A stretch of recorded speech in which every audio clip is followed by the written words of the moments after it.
सदको खैरात मुसीबतन के टाळींदिया बीमारियन के हटाईंदिया साईं फरमाइंदा मौत का सवा दी हर बीमारी जो इलाज तव सदको घर में बीमारी आ डॉक्टर वटे बेले हलिया वियो बेले जी दवा न लगी खुशदार हलिया वियो खुशदार जी दवा न लगी कोयटा हलिया वियो काची हलिया वियो इलाज माल जेते लख लुटाए छजेव फायदो न मिलियो शिफा न मिली पर मदीने वाले साईं तोखे घर बैठे इलाज ॿुधाए छॾियो भली मर्ज़ वॾो हुजे करो हुजे भली कैंसर जहिड़ो मर्ज़ आहे शुगर जहिड़ो मर्ज़ आहे हेपाटाइटिस जहिड़ी बीमारी करी आहे पर साईं फरमाइंदा सदका कयो सदका कयो सदका कयो खैरात कयो मौत खां सवाइ हर मर्ज़ रवानो थी वेंदो शफ़ा मिली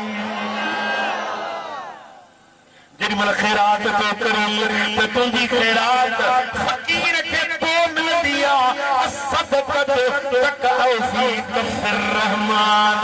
सुम्म तक़अ फ़ी कफ़िर फ़क़ीर जेॾी महिल खैरात फ़क़ीर खे ॾींदा आहियो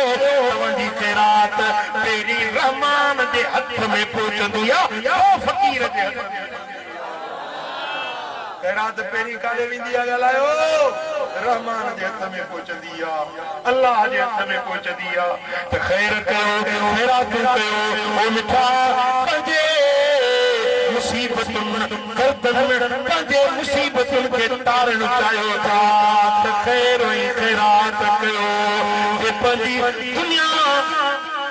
जी परेशानी लाहिण चाहियो था खैरात कयो जे मैयत खे कब्र में जन्नत बणाइण चाहियो था उनजी कब्र खे बहिश्त बनाइण चाहियो था त उन जे नाले ते खैरात कयो जे पंहिंजी क़यामत मोचारी करण चाहियो था त खैरात कयो खैरात कयो खैरात